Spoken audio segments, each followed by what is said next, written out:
आपल्या भारतीय खाद्य संस्कृतीची ही खूप छान एक ओळख आहे. म्हणजे सण सुरू झालाय हे सांगायची गरजच पडत नाही का? अहो, घरोघरी असे छान खमंग खुसखुशीत पदार्थ तयार होतात, त्याचा कमाल असा दरवळ सुटतो. आणि मग सांगायची काही गरज नाही, दिवंडी पिटवायची तर अजिबातच नाही. आषाढाचं घ्या, आषाढ सुरू झाला की घरोघरी कापण्या म्हणू नका, घाऱ्या म्हणू नका, तिखट पुऱ्या म्हणू नका, धपाटी म्हणू नका, सगळं असं सागर संगीत सुरू होतं.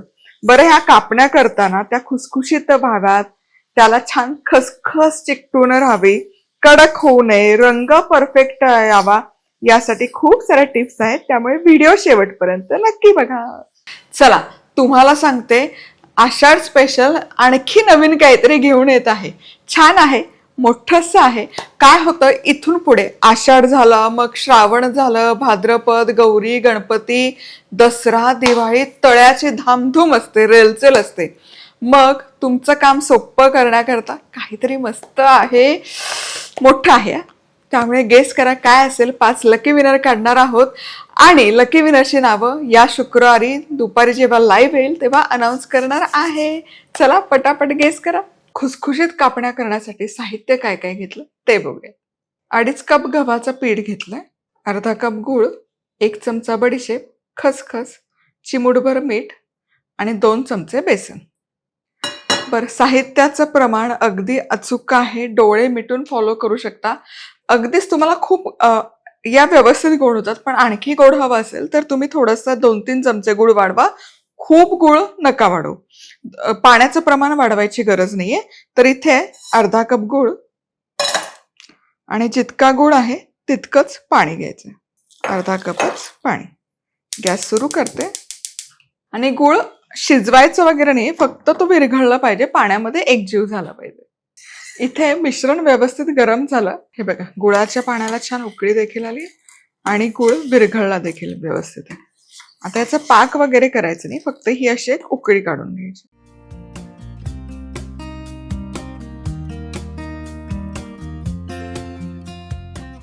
आता हे गुळाचं मिश्रण गाळून घ्यायचं, म्हणजे गुळामध्ये जर काही कचरा असेल तर तो सगळा निघून जाईल. हे तर यामध्ये चमचाभर साजूक तूप. हे मिश्रण गरम गरम असतानाच घाला. तुपाऐवजी तेल घातलं तरी काही हरकत नाही. आता या मिश्रणात थोडंसं जायफळ. जायफळमुळे ना गुळाचा कुठलाही पदार्थ असो तो खूप रुचकर होतो.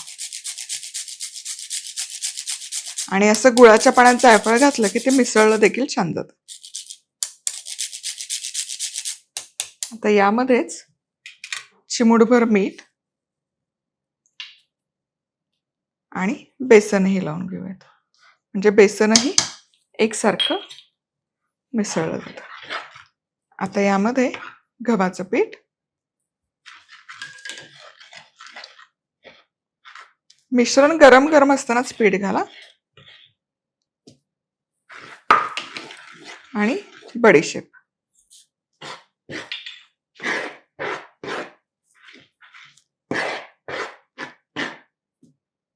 आणि जसं मी सांगितलं, प्रमाण अगदी अचूक आहे, डोळे मिटून तुम्ही फॉलो करू शकता. हे बघा, आता हे छान मिसळून आलंय, मिळून आलंय. आता याचा गोळा तयार करते. हलकसं गुळाचं मिश्रण गरम असतानाच मळून घ्या, म्हणजे मळायला त्रास नाही होत. तर वरण थेंबरही पाण्याचा वापर न करता हे मिश्रण छान मळून घेऊयात. अगदी लागलं तर थोडं घाला, पण नाही लागत, व्यवस्थित हे मळून होतं जेवढा गुळ आहे गुळाच्या पाण्यामध्ये. चला, हे बघा, हे छान मळून झालंय. अगदी 2 चमचेवर जास्त पाणी मी घातलं, पण छान असं घट्टसर गोळा करायचा, सैल अजिबात नको. आता यातून 4 गोळे करून घ्यायचे.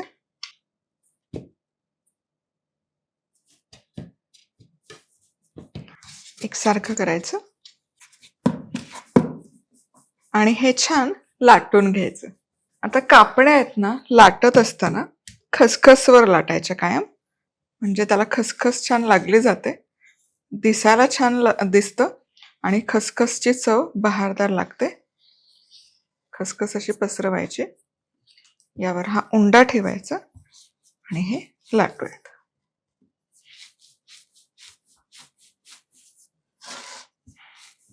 खूप पातळ पण नाही करायचं आणि खूप जास्त जाड देखील नाही ठेवायचं. हे बघा, खसखस किती छान पेरली जाते, म्हणून सुरुवातीलाच खसखस लावून घ्यायची. आणखी लागलं तर मग अशी ही वर्ण पेरून पुन्हा लाटून घ्या.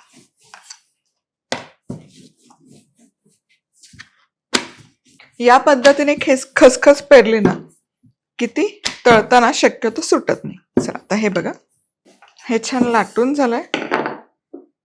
खूप जाड नाही, खूप पातळ नाही, असं छान एकसारखं लाटलं गेलं.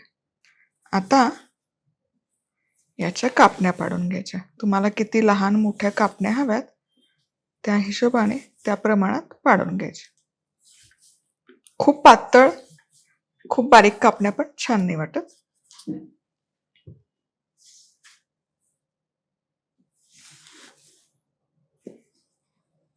आणि अर्थातच हिऱ्याच्या आकाराच्या पाडायच्या. आता या छोट्या छोट्या आहेत कडेच्या, या काढून घेऊयात आणि ज्या अखंड कापण्या आहेत काढून डिशवर ठेवायच्या.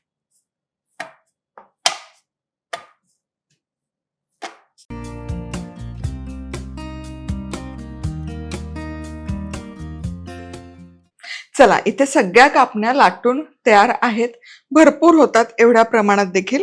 आणि तेलही इथे गरम केलंय.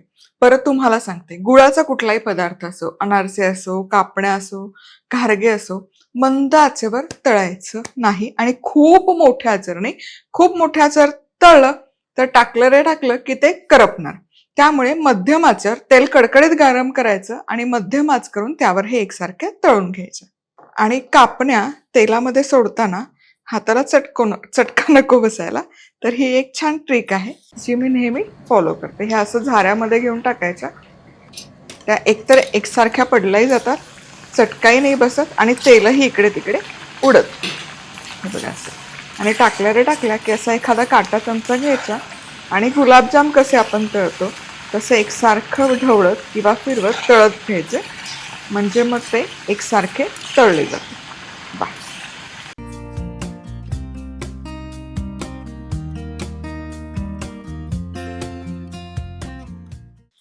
चला, कापण्या छान अशा तळून झाल्या.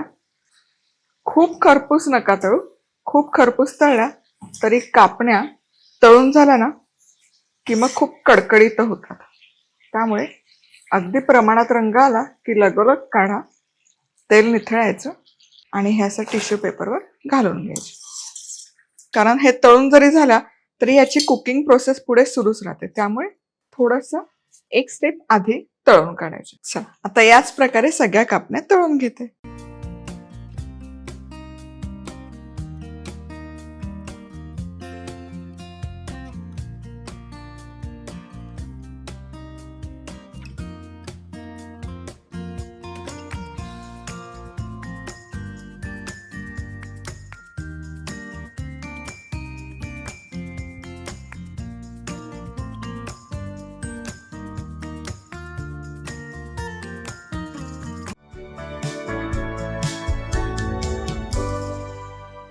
रेसिपी आवडली तर लाईक, कमेंट, सबस्क्राईब. पुन्हा भेटूयात. तोवर मस्त राहा, खुश राहा, आनंदी राहा. सगळ्यात महत्वाचं खात राहा.